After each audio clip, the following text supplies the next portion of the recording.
Target with SDM में आप सभी का स्वागत है। आज हम लोग जुलाई माह के कुछ प्रमुख वेब पोर्टल और ऐप को देखने का प्रयास करेंगे। ऐप से अभी हाल के एग्ज़ाम में एक नया ट्रेंड चला है। जो भी नया ऐप या पोर्टल जो लॉन्च किया जाता है या जैसे कोई सरकार के द्वारा कोई यदि योजना लॉन्च किया गया है तो यह सब क्वेश्चन बहुत अधिक मात्रा में, मतलब क्या यहाँ से प्रश्न पूछने की बहुत अधिक मात्रा में संभावना रहती है, चाहे वह एग्ज़ाम किसी भी स्तर का हो। बस यही है कि जो आपके एग्ज़ाम के स्तर के क्या कह सकते हैं, आपके एग्ज़ाम के स्तर के योग्य, मतलब क्या उस तरह से क्वेश्चन बना के पूछता है। जैसे रेलवे में यदि पूछेगा तो सीधा पूछेगा मोबाइल ऐप मौसम कब लॉन्च किया गया या किसके द्वारा लॉन्च किया गया। लेकिन यूपीपीसीएस में या पीसीएस के किसी भी एग्ज़ाम में इस प्रकार के क्वेश्चन को थोड़ा सा वह लेंदी प्रोसेस करके वो पूछेगा वो, लेकिन पूछता है, यह हम लोग याद रखेंगे। तो देखते हैं पहला प्रश्न क्या है। मोबाइल ऐप मौसम 27 जुलाई 2020 को पृथ्वी विज्ञान मंत्रालय के स्थापना दिवस के अवसर पर भारतीय मौसम विज्ञान विभाग ने मोबाइल ऐप लॉन्च किया। कौन सा? तो मौसम। तो सबसे पहली बात तो यहाँ से यह प्रश्न बना कि मोबाइल ऐप मौसम जो वह है वह किसके द्वारा लॉन्च किया गया? तो भारतीय मौसम विज्ञान विभाग के द्वारा यह लॉन्च किया गया। यह किसके अंतर्गत कार्य करता है? तो पृथ्वी विज्ञान मंत्रालय के अंतर्गत यह कार्य करता है। यह क्या है? तो यह एक मोबाइल ऐप है। इसकी सहायता से उपयोगकर्ता मौसम के पूर्वानुमान, रडार से लिए गए चित्र और विषम मौसम संबंधी बाधाओं की जानकारी रख सकते हैं। तो यहाँ से डेट याद रखेंगे हम लोग। 27 जुलाई 2020 को भारतीय मौसम विज्ञान विभाग के द्वारा एक ऐप लॉन्च किया गया है जिससे मौसम की पूर्वानुमान की जानकारी मिलती है, मौसम संबंधी और सारी जानकारियाँ उपलब्ध करवाई जाती है। यह ऐप कब लॉन्च किया गया? तो 27 जुलाई 2020 को। चलते हैं नेक्स्ट प्रश्न की ओर। इस ऐप में, किस ऐप में? तो मौसम ऐप में जो ऐप लॉन्च किया गया है, इस ऐप में कुल 5 सेवाएं उपलब्ध है। कुल कितनी सेवाएं उपलब्ध हैं? यहाँ प्रश्न यह भी बन सकता है। तो कुल 5 सेवाएं इसमें उपलब्ध हैं। पहला क्या है? तो वर्तमान मौसम, करंट वेदर। 200 शहरों के लिए वर्तमान तापमान, आर्द्रता, हवा की गति और दिशा का दिन में 8 बार अपडेट इस ऐप के द्वारा आपको मिलेगी। नाउकास्ट, स्थानीय मौसम संबंधी घटनाओं की 3 घंटे की चेतावनी और 800 स्टेशनों और जिलों के लिए जानकारी दी जाएगी। तो यहाँ से भी प्रश्न बन सकता है।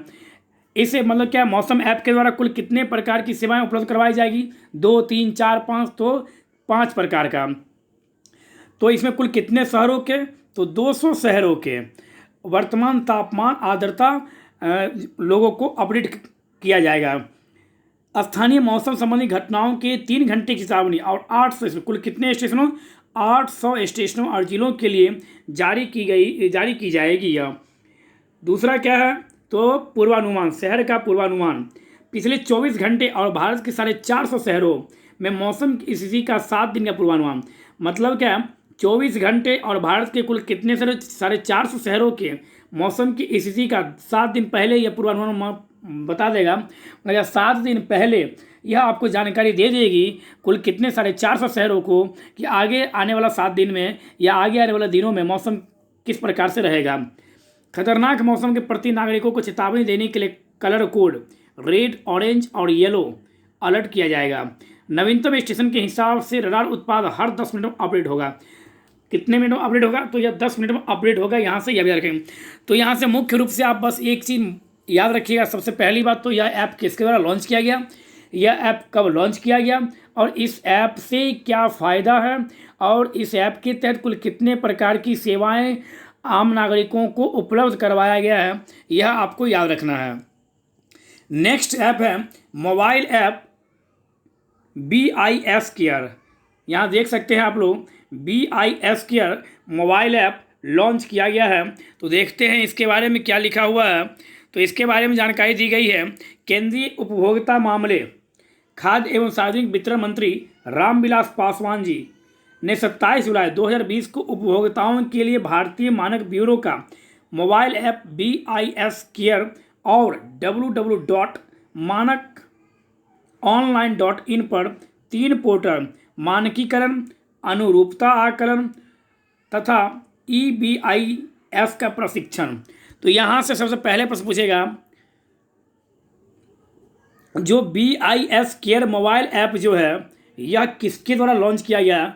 तो आप बोल सकते हैं केंद्रीय उपभोक्ता खाद्य एवं सार्वजनिक वितरण मंत्री रामविलास पासवान जी के द्वारा। दूसरा क्वेश्चन, कब लॉन्च किया गया? तो 27 जुलाई 2020 को लॉन्च किया गया। मतलब क्या, यह जो ऐप है यह किसके द्वारा? तो भारतीय मानक ब्यूरो का मोबाइल ऐप है। यह किसके द्वारा है? यह तो भारत मानक ब्यूरो का मोबाइल ऐप है। यह भी याद रखेंगे। और कभी पूछे कि www.manak.online.in किसी द्वारा लॉन्च किया गया, तो यह भी रामविलास पासवान जी। और इस पर कुल कितने प्रकार के पोर्टल हैं? तो 3 प्रकार के पोर्टल है, मानकीकरण, अनुरूपता आकलन और EBIS का प्रशिक्षण, ट्रेनिंग ऑफ EBIS को लॉन्च किया गया। मोबाइल ऐप BIS केयर को किसी भी एंड्रॉयड फ़ोन पर संचालित किया जा सकता है। यह ऐप कुल कितने भाषाओं में है? तो बता सकते हैं आप, यह ऐप कुल 2 भाषाओं में, हिंदी और अंग्रेजी दोनों भाषाओं में यह ऐप कार्य करेगा। नेक्स्ट देखते हैं mobile app Kurma. Mobile app Kurma कछुओं के संरक्षण के उद्देश्य से, किसके संरक्षण के उद्देश्य से? कछुओं के। तो यहाँ सीधा पूछ सकता है कि कछुओं के संरक्षण के उद्देश्य से हाल ही में कौन सा मोबाइल ऐप लॉन्च किया गया है? तो कुरमा। भारतीय कछुआ संरक्षण कार्रवाई नेटवर्क पहल पर विकसित मोबाइल ऐप कुरमा को विश्व कछुआ दिवस के अवसर पर 23 मई 2020 को लॉन्च किया गया। तो यहाँ से विश्व कछुआ दिवस कब मनाया जाता है? 23 मई को मनाया जाता है। आप यहाँ से यह भी बोलेंगे। और विश्व कछुआ दिवस के अवसर पर कछुआ के संरक्षण के लिए कौन सा मोबाइल ऐप लॉन्च किया गया? तो यहाँ पर हम बोलेंगे मोबाइल ऐप कुरमा जो है यह लॉन्च किया। किसके द्वारा? तो भारतीय कछुआ संरक्षण कार्रवाई नेटवर्क के द्वारा यह लॉन्च किया गया। ऐप को टर्टल सर्वाइवल अलायंस इंडिया और wild life conservation society India के सहयोग से विकसित किया गया। यह जो ऐप है, यह ऐप किसके द्वारा विकसित किया गया है? तो हम बोल सकते हैं टर्टल सर्वाइवल अलायंस इंडिया और वाइल्ड लाइफ कंजर्वेशन सोसाइटी के सहयोग से इस ऐप को विकसित किया गया है। यह न केवल उपयोगकर्ता को एक प्रजाति के बारे में बताएगा, बल्कि कछुआ, पूरे देश में कछुआ की संख्या के बारे में भी इस ऐप से पता चलेगा। नेक्स्ट ऐप है PM Svanidhi mobile app. PM Svanidhi योजना भी चलाया गया आत्मनिर्भर अभियान के अंतर्गत। जो रेहड़ी पटरियों पर व्यापार करने वाले, बिजनेस करने वाले, मतलब कि छोटे दुकानदारों को के लिए यह योजना है, जिसके तहत कोविड-19 के दरमियान प्रधानमंत्री मोदी जी के द्वारा यह योजना चलाया गया, जिससे रेहड़ी पटरी वाले स्ट्रीट वेंडरों को कुछ लाभ प्राप्त मिल सके और उन्हें आसान स्तर पर लोन की प्राप्ति हो और उसे वे आसान किस्तों में वो सरकार को भुगतान कर सके। तो रेहड़ी पटरी और फेरी लगाने वाले दुकानदारों को घर पर लघु ऋण सुविधा देने के लिए PM स्वनिधि मोबाइल ऐप 17 जुलाई 2020 को दिल्ली में जारी किया गया। तो यहाँ से आप यह भी याद रख सकते हैं, जो PM स्वनिधि मोबाइल ऐप जो है यह किसके लिए? तो रेहड़ी पटरी और फेरी लगाने वाले दुकानदारों के लिए। यह क्या करता है? तो यह लघु ऋण सुविधा के लिए यह ऐप कब लॉन्च किया गया? तो 17 जुलाई 2020 को। कहाँ लॉन्च किया गया? तो नई दिल्ली में। इसका उद्देश्य क्या है? तो छोटे दुकानदारों के लिए ऋण की आवेदन प्रक्रिया आसान बनाना और संबंधित संस्थानों तक आसान पहुंच बनाना इसका प्रमुख उद्देश्य है PM स्वनिधि मोबाइल ऐप का। तो यहाँ से आप यह भी याद रख सकते हैं। तो PM स्वनिधि का पूरा नाम कभी पूछ दे आपसे, तो स्ट्रीट वेंडर्स आत्मनिर्भर निधि, मतलब क्या? PM स्वनिधि को आवास एवं शहरी मामलों के मंत्रालय द्वारा 1 जून 2020 को शुरू किया गया। तो यहाँ से आपसे यह पूछा जा सकता है, प्रधानमंत्री स्वनिधि योजना किस मंत्रालय के अंतर्गत कार्य करती है? तो यह आवास एवं शहरी मामलों के मंत्रालय के द्वारा यह शुरू किया गया। कब शुरू किया गया? तो 1 जून 2020 को यह PM स्वनिधि अभियान जो है या PM स्वनिधि जो योजना है यह शुरू किया गया। आप यहाँ से यह भी याद रख सकते हैं। नेक्स्ट क्वेश्चन पे चलते हैं अब हम लोग। नेक्स्ट क्वेश्चन है ATL ऐप डेवलपमेंट मॉड्यूल।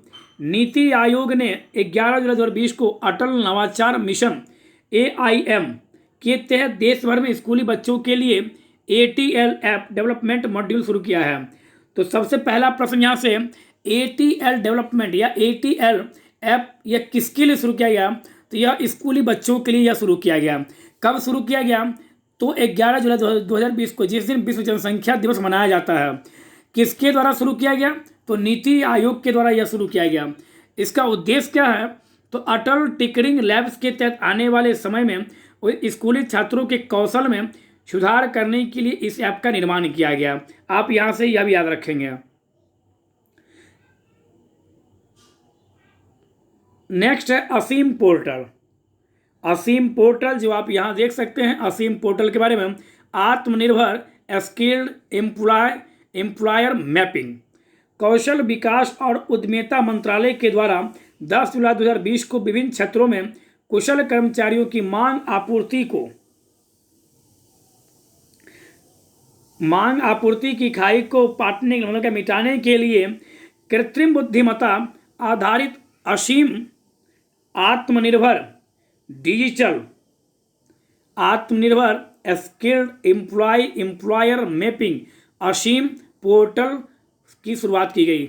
आपसे यहाँ से सीधा पूछ सकता है असीम का पूरा नाम, बोलेगा आपको कि असीम का फुल फॉर्म बताइए आप, तो याद रखिएगा आप लोग, असीम का पूरा नाम, ए से आत्मनिर्भर, एस से स्किल्ड, ई से एम्प्लॉई, ई से एम्प्लॉयर और एम फॉर मैपिंग। फिर से बात देख लीजिए, A for Aatmanirbhar, S for skilled, E for employ और E for employer, M for mapping, इसकी शुरुआत की गई है। तो आप यहाँ से यह भी याद रख सकते हैं। तो आज हम लोग जुलाई माह में कुछ प्रमुख शुरू किए गए ऐप के संबंध में देखने का प्रयास किए और उम्मीद रखिए यहाँ से एक ऐप आपके एग्जाम में पूछा जा सकता है और आ सकता है, या किसी ऐप का फुल फॉर्म भी आपसे पूछा जा सकता है। तो इस कारण से अपने एग्ज़ाम की तैयारी, अपने परीक्षा की तैयारी में एक नई जान, एक नई ताकत फूंकने के लिए यह आपको वीडियो उपलब्ध करवाया जा रहा है। इस वीडियो को आप लोग अधिक से अधिक लोगों तक शेयर करें, लाइक करें एंड कमेंट्स करें।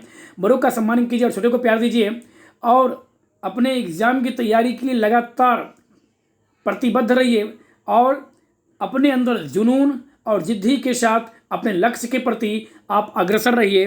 धन्यवाद।